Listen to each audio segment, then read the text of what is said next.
शुभ कार्य मानसिक कोई करेगा उसका फल मिलेगा, अशुभ कार्य मानसिक करेगा तो उसका फल नहीं मिलेगा, जो करेगा तभी फल मिलेगा। बात गोस्वामी कहते हैं कली कर एक पुनीत प्रतापा मानस पुण्य हो नहीं पापा।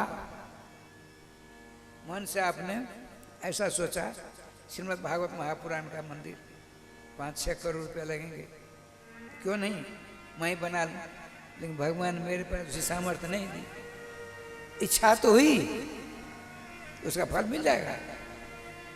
खर्चा एक नया पैसा नहीं, मानस पुण्य हो नहीं पापा।